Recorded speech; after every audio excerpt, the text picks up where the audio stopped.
Baik, terima kasih. Selamat siang. Pada kesempatan ini kita akan membicarakan getaran bebas teredam kritis. Ini mestinya modul yang ke-6 ya, atau ke-7 saya lupa. Judulnya adalah getaran bebas teredam kritis 1 derajat kebebasan. Mohon informasi apakah suara dan gambar bisa sampai ke saudara? Bisa, Pak. Iya, semuanya, Pak. Oke, baik. Kita sudah mempelajari apa yang disebut dengan getaran bebas teredam pada beberapa minggu yang lalu. Jadi, kalau kita berbicara getaran bebas tanpa redaman, jadi di sini sistem itu tidak ada redaman, maka kita tahu bahwa gerakan daripada massa, gerakan osilasi, itu sepanjang waktu tidak akan berkurang simpangannya atau amplitudonya tidak mengecil sepanjang waktu, karena tidak ada yang meredam. Tentu saja itu tidak mungkin ya di alam. Nah, akan menjadi berbeda kalau teredam, maka kita tahu bahwa pada kondisi teredam, itu selain di sistem itu ada pegas, juga ada damper. Nah, sehingga kalau digambar sistemnya seperti ini, modelnya. Ada pegas dan ada damper. Jadi, ini lambang damper, ini lambang pegas. Nah, damper itu punya koefisien redaman viskus, lambangnya C. Nah, nanti kita akan membahas apa yang disebut dengan teredam kritis dan teredam ringan. Nah, pada kuliah ini kita akan membahas apa yang disebut dengan teredam ringan. Teredam kritis. Kita tahu kalau teredam kritis itu gerakan daripada massa begitu dia diberi pemicu begitu, dia akan menyimpang gitu sampai amplitudo maksimum, terus kembali ke posisi semula. Ini namanya teredam kritis. Jadi gerakan yang akan kembali ke posisi semula, bahkan tidak melakukan osilasi. Kalau dibandingkan dengan gerakan teredam tanpa redaman, yang biru ini adalah gerakan tanpa redaman, sementara yang merah itu teredam kritis. Jadi kalau yang biru terus berosilasi, yang merah dia akan berhenti. Ini perbandingannya.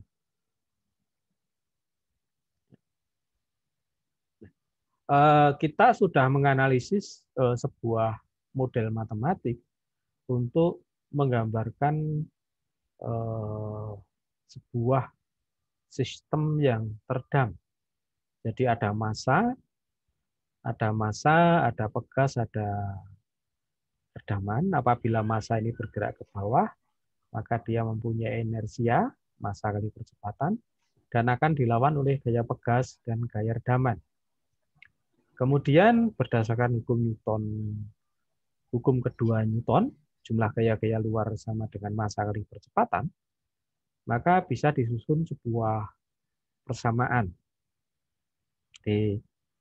Seperti ini, gaya-gaya luarnya adalah gaya redaman dan gaya pegas, dan gaya inersianya ini. Ini model matematiknya, ini masih ada arah gayanya. Nah, kalau kemudian misalnya yang ke arah atas itu positif, maka bisa dibentuk Cx dot plus Kx sama dengan min Mx double dot, atau bisa dibentuk sebuah persamaan Mx double dot ditambah Cx dot ditambah Kx sama dengan 0. Ini adalah persamaan atur atau governing equation, yang mana itu harus diselesaikan berapa nilai X-nya atau simpangannya. Sebenarnya ini sudah kita pelajari di matematika 3 ya, yang berbicara tentang persamaan diferensial. Jadi kalau kita anggap ini persamaan satu gitu ya, kemudian bila penyelesaiannya itu X fungsi T sama dengan A, E berpangkat ST, maka kita tahu bahwa turunan pertamanya adalah A SE berpangkat ST, dan turunan keduanya adalah AS kuadrat E berpangkat ST. Nah, bila persamaan-persamaan ini disebut persamaan dua, dan kemudian apabila persamaan dua itu disubstitusikan ke persamaan satu, maka kita dapatkan sebuah persamaan di mana X double dot ini diganti masukkan. Dan X dot diganti dengan ini masukkan di sini. Sementara X diganti dengan yang ini masuk sini. Ini ada nilai-nilai yang sama itu ya. Jadi A-nya sama. Kemudian juga E berpangkat ST-nya sama. Sehingga akhirnya persamaannya tinggal MS kuadrat ditambah CS ditambah K sama dengan 0. Ini disebut persamaan bantu yang berupa persamaan kuadrat dan dapat diselesaikan dengan rumus ABC. Saudara ingat rumus ABC ya?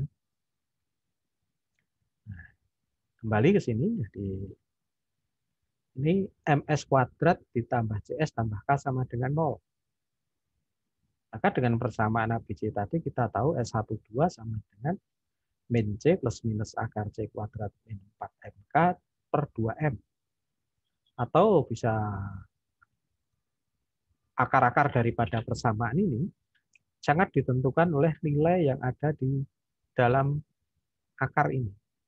Apabila di dalam akarnya itu sama dengan 0, akan menjadi berbeda nanti apabila di dalam akar itu lebih kecil daripada 0 atau negatif. Bila akarnya itu sama dengan 0, nanti sistem akan berupa teredam kritis. Tetapi bila akarnya itu lebih kecil dari 0 atau negatif, maka sistem teredam ringan. Pada kuliah ini kita akan membahas sistem teredam kritis.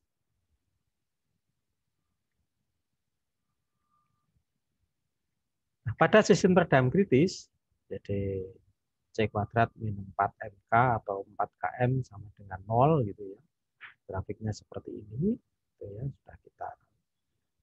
Ketika massa M dipukul atau ditarik atau ditekan kemudian dilepas, massa M tidak sempat melakukan gerakan osilasi atau bergetar karena peredam dengan segera menghentikan gerakan massa dan menempatkan kembali massa M di titik setimbang dalam waktu yang secepat-cepatnya.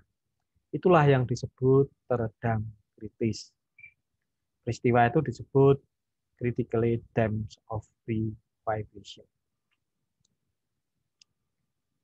Jadi konsepnya itu.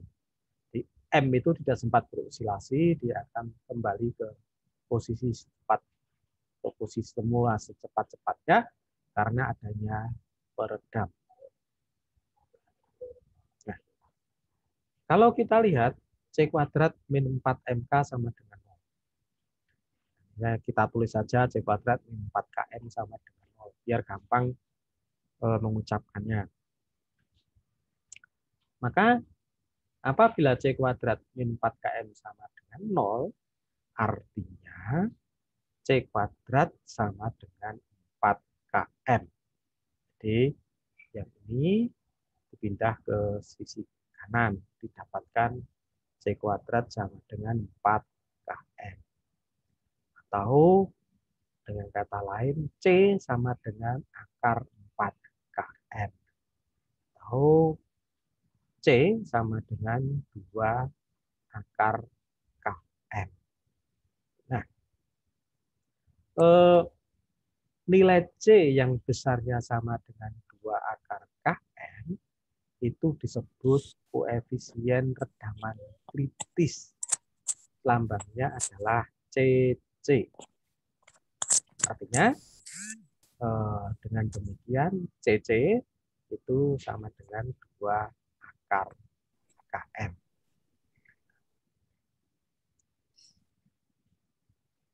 Jadi kalau nilai C itu sama dengan CC, sistem teredam kritis. CC berapa? 2 akar km.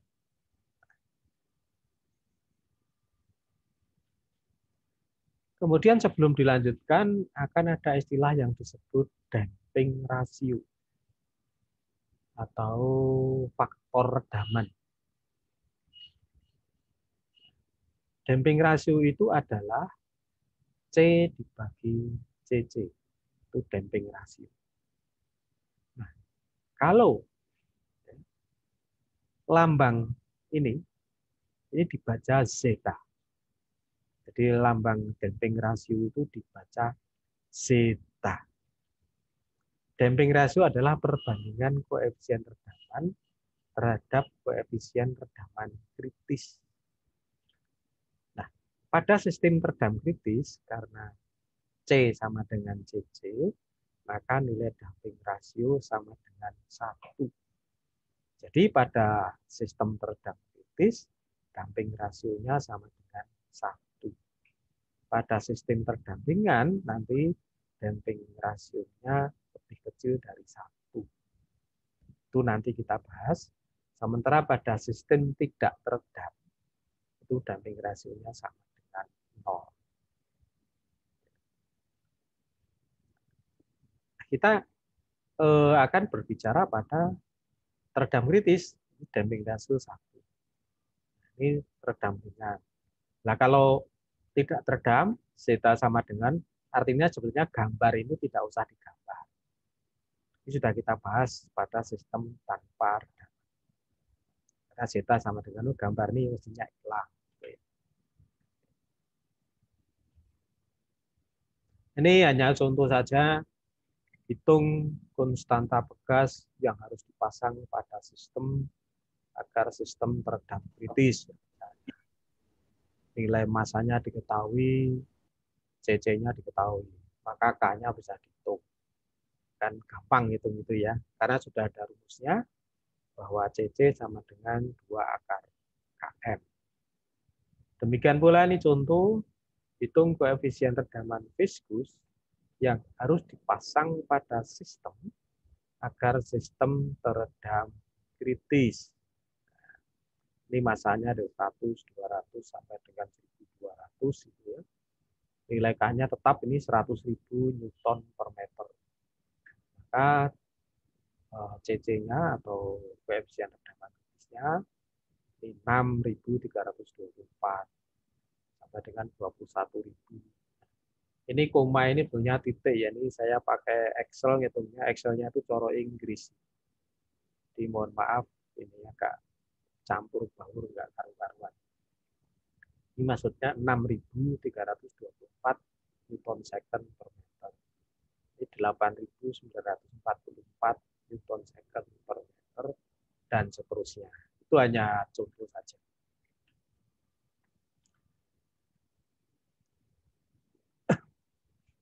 Oke, baik. Sampai di sini ada pertanyaan, saya persilakan. Monggo kalau ada pertanyaan.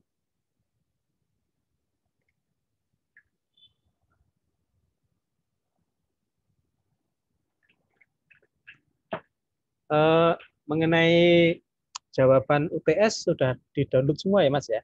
Saya ingin konfirmasinya by voice dengan suara. Saya persilakan. Sudah atau belum? Sudah ya? Sudah, Pak. Sudah ya. Sudah ya. Coba konfirmasinya dengan suara yang lain. Sudah, Pak. Ya. Okay. Sudah, Pak. Oke. Sudah, oke ya. Sudah, ya. Pak. Terima kasih. Sudah, oke. Sudah, Pak. Sudah ya. Nah, pertanyaan selanjutnya sudah dibaca atau hanya di-download? Dan apakah sudah dibandingkan dengan jawaban saudara?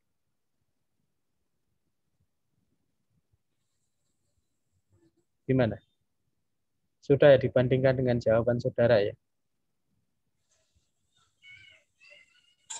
Sudah, Pak. Sudah ya. Tidak apa-apa. Nanti untuk UAS perbaiki lagi ya Mas ya. Iya, Pak. Baik, Pak. Oke, Pak. Oke. Ada pertanyaan? Pertanyaan untuk UTS-nya?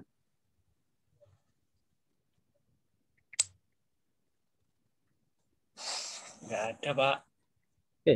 Kalau nggak ada, saya hanya ingin menegaskan kembali bahwa jawaban UTS itu nama file harus sesuai dengan yang ditulis pada petunjuk.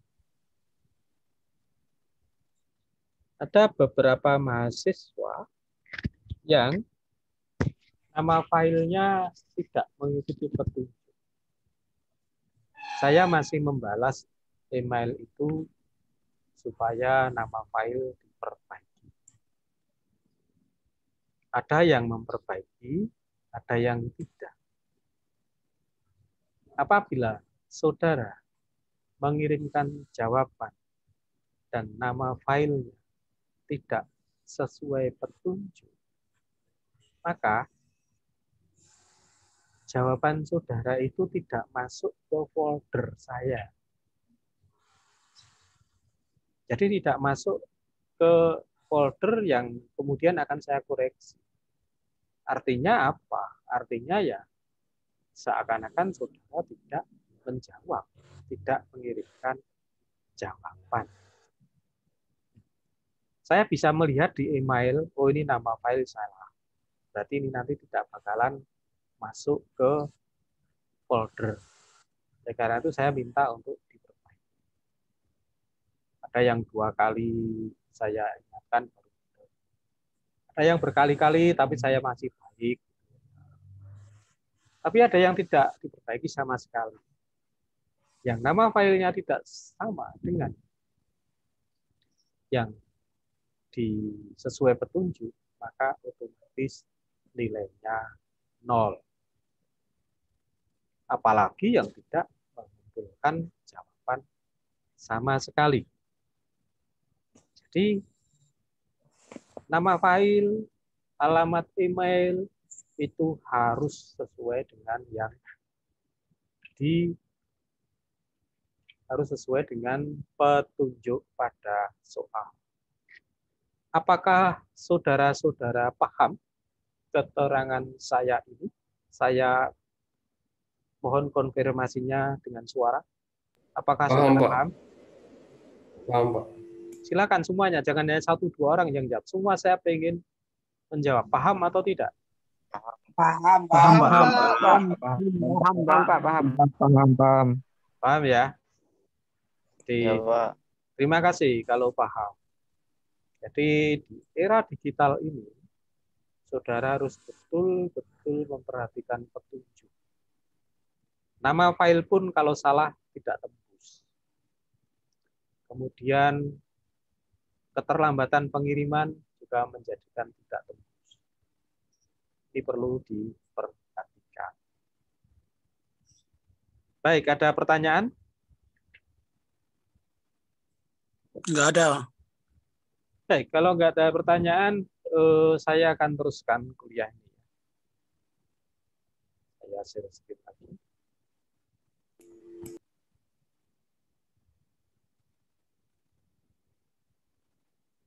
Oke, tadi sampai sini ya.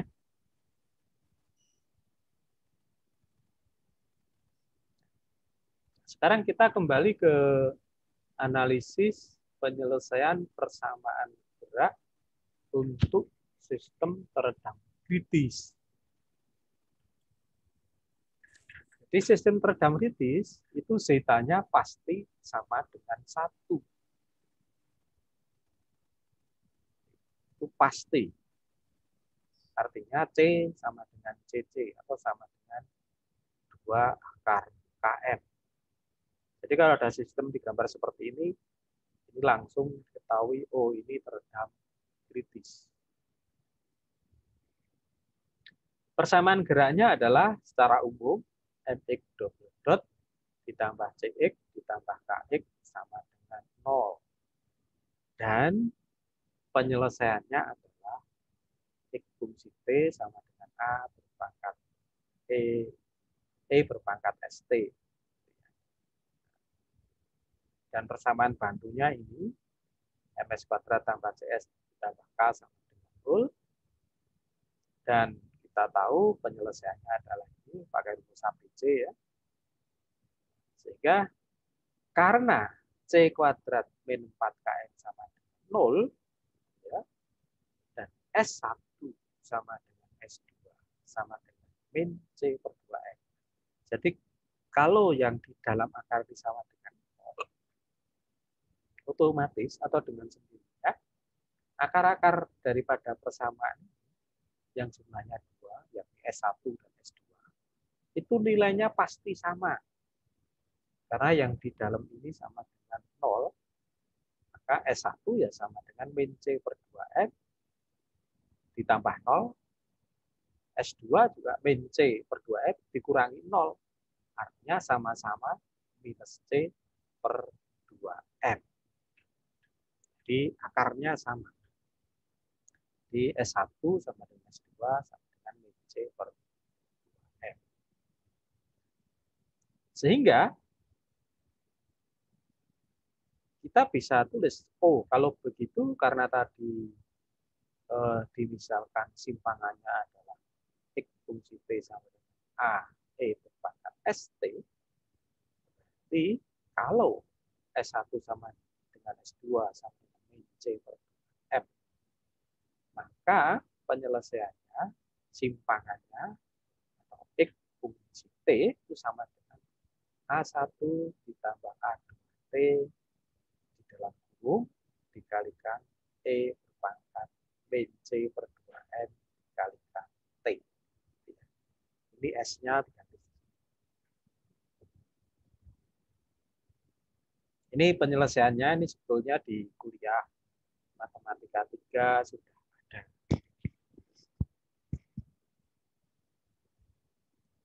Nah, sekarang kita lihat C per 2M.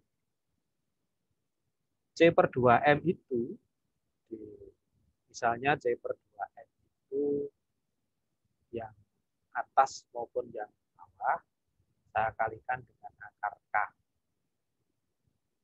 Jadi yang atas saya kalikan dengan akar K, maka supaya nilainya tetap sama dengan C per 2M, yang bawah harus juga dikalikan dengan akar K. Kalau C per 2M dikalikan akar K per akar K, maka yang C per 2M itu bisa saya tulis C dibagi 2 akar M dikalikan akar M. Jadi M-nya ini dipecah. Jadi akar M dikalikan akar K per akar K.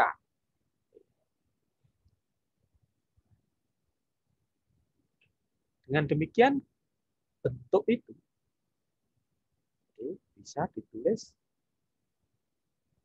ini akar K dengan akar M saya jadikan satu akar KM. Sementara akar M yang masih sisa tadi saya pindah ke sini. Jadi di sini jadi akar K per akar M. Duanya tetap 2. Sehingga di sini muncul C per 2 akar KM.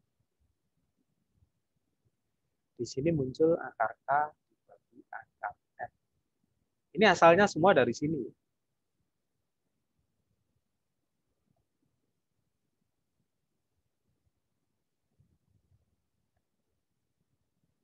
Dua akar KM tadi adalah CC atau koefisien redaman kritis.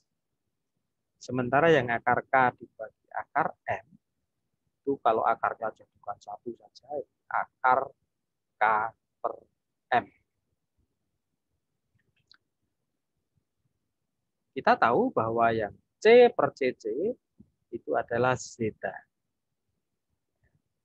Zeta atau damping ratio tadi. Atau orang bisa mengatakan faktor redaman kulit. Sementara yang akar K per M kita sudah tahu persis itu adalah frekuensi alami. omega N.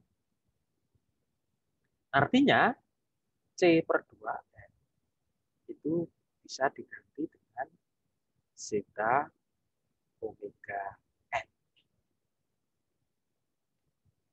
Karena untuk redaman kritis, kita ngomongnya kan redam kritis ya. Zeta itu sama dengan 1. Redam kritis zeta itu sama dengan 1. Maka C per 2N itu sama dengan omega N. Jadi artinya bahwa dengan demikian yang C per 2N itu bisa diganti dengan omega N. Jadi simpangan untuk sistem teredam kritis itu adalah X fungsi T sama dengan A1 plus A2T dalam kurung dikalikan E berpangkat min omega N T. Inilah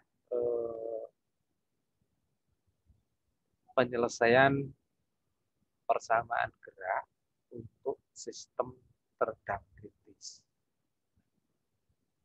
Di mana nanti A1 dan A2 itu adalah sebuah konstanta yang harus dicari. Harus dicari nilainya berapa. A1 dan A2 itu dicari berdasarkan syarat atas dan syarat awal. Baik, sampai di sini ada pertanyaan, saya persilakan. Pak, yang itu yang C per 2 akar M kali akar M itu tadi aku pulang bingung kenapa bisa jadi akar M kali akar M. Yang mana? Yang ini? Yang di atasnya lagi, Pak. Ini? Yang di kanan. Dari situ sampai ini ya. Yang 2 akar M kali akar M. Oh, ini ya. Jadi mengapa M C per 2M kali akar K dibagi akar K itu menjadi C dibagi 2 akar M kali akar M kali akar K per akar K. Begitu, Mas? Ya, Pak. Nah, ini kan yang berbeda sebenarnya ini ya. Akar M, akar M. Kalau akar M dikalikan akar M, ketemunya kan akar M kuadrat. Akar M kuadrat itu kan sama dengan M, Mas. Jadi nilai M ini bisa saya pecah menjadi akar M kali akar M. Oh, ya, Pak. Bisa dipahami ya? Ya, Pak. Jadi kalau realnya begini, 9 ya. Itu kan 9 itu bisa saya tulis dari akar 81. Akar 81 kan 9, Mas ya? Ya, Pak. 81 itu kan sama dengan 9 kali 9. Berarti 9 itu sama dengan akar 9 kali akar 9. Sama dengan akar 81. Itu saja. Bisa dipahami, Mas? Bisa, Pak. Yang M jadi. Baik, terima kasih. Ada pertanyaan yang lain? Saya persilahkan.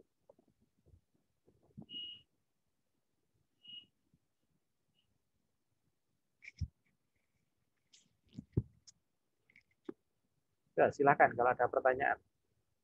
Jangan sungkan. Kita masih punya waktu 4 menit. Untuk sesi. Pak mau bertanya, Pak. Ya, silakan. Yang di akhir ini, Pak. Untuk hasil akhirnya. Hasil akhir sebelum yang akhir ya. C per C kali akar K per M. Ini. Ya, kan hasil akhirnya di bawahnya ini kan, Pak. Nah, ini kok bisa begini, Pak? Kok bisa omega N itu? Ya. Mengapa akar K per M kok jadi omega N itu ya? Iya. Oh, ya baik. Oke. Tadi di awal kuliah saya memang tidak mengulang tentang apa yang disebut dengan frekuensi alami. Tapi baik, saya akan simpan dulu ini. Saya akan buka folder getaran bebas.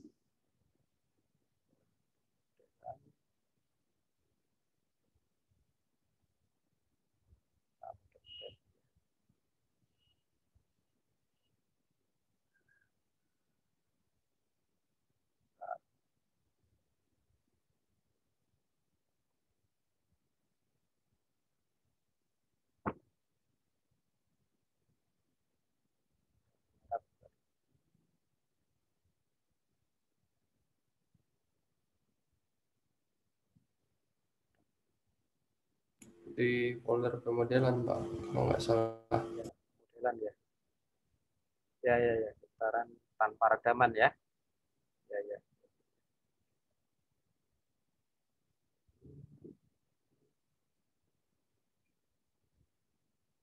Nah,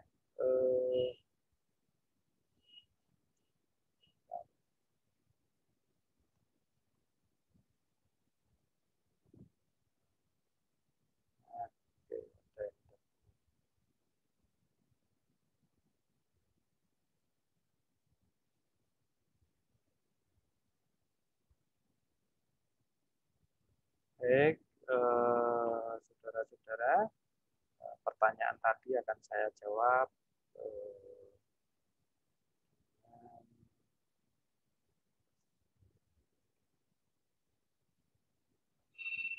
Saudara lihat di layar? Halo, saya mohon konfirmasinya. Iya Pak, ada Pak. Ya, jadi dulu ketika kita kuliah pertama kali, itu kan getaran bebas tanpa redaman. Dibuat pemodelannya ketemu bersamanya ini ya. Kemudian dari itu, kemudian dihitung-hitung ketemu, oh ternyata frekuensi alami itu sama dengan akar K per M. Jadi itu pada modul 2. Modul 2 atau modul 3 saya lupa pemodelan. Bahwa frekuensi alami atau UGN sama dengan akar K per M. Demikian, bisa diterima Mas? Bisa Pak, bisa. Oke ya. Oke. Terima kasih. Jadi, mengapa itu tadi keluar itu ya? Jadi, karena memang bahwa frekuensi alami itu sama dengan akar K per M. Sehingga C per 2M ini kali zeta kali omega n. Baik, ada pertanyaan lagi, saya persilahkan.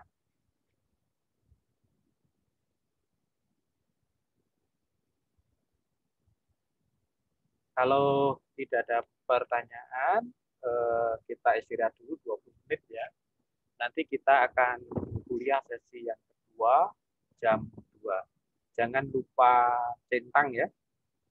Jangan lupa centang karena itu lisensi. Baik, selamat beristirahat. Kita berjumpa lagi jam 2. Oke ya. Siap. Terima kasih Pak. Ya, Terima kasih. Terima kasih Pak. Terima kasih ya. Terima kasih Pak.